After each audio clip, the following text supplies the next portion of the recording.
ভাৰতীয় জনতা পাৰ্টিৰ আমাৰ মণ্ডল সভাপতি বিষয়ববীয়া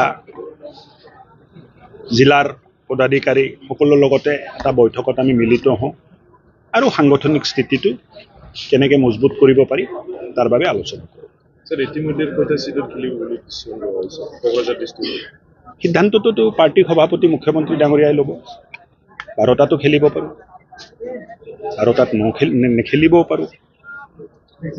এইটো সিদ্ধান্ত মুখ্যমন্ত্ৰী আৰু পাৰ্টিৰ সভাপতিৰ ওপৰত।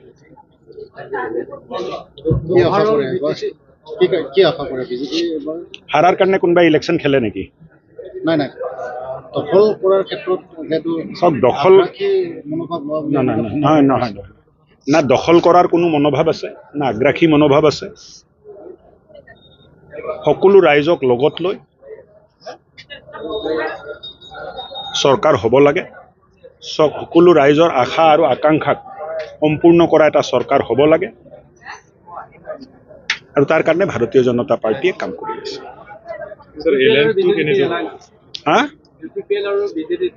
এতিয়াতো এলায়েন্সত চৰকাৰ চলি আছে। মই ক'লো নহয়, গোটেই সিদ্ধান্ত মুখ্যমন্ত্ৰী আৰু দলৰ ৰাজ্যিক সভাপতিয়ে আলোচনা কৰি ল'ব। তেখেতসকলে যেনেকৈ মাৰ্গদৰ্শন দিব তেনেকৈ আমি কাম কৰি যাম। হ'ব, আলোচনা ভালে হৈছে, আলোচনা ভাল হৈছে। দিনক দিন ভাৰতীয় জনতা পাৰ্টিৰ শক্তি ইয়াত বিস্তাৰ পাই আছে। এপছৰ সভাপতি দীপেন বৰুৱাই বিজেপিত যোগদান কৰাৰ সম্ভাৱনা আছে।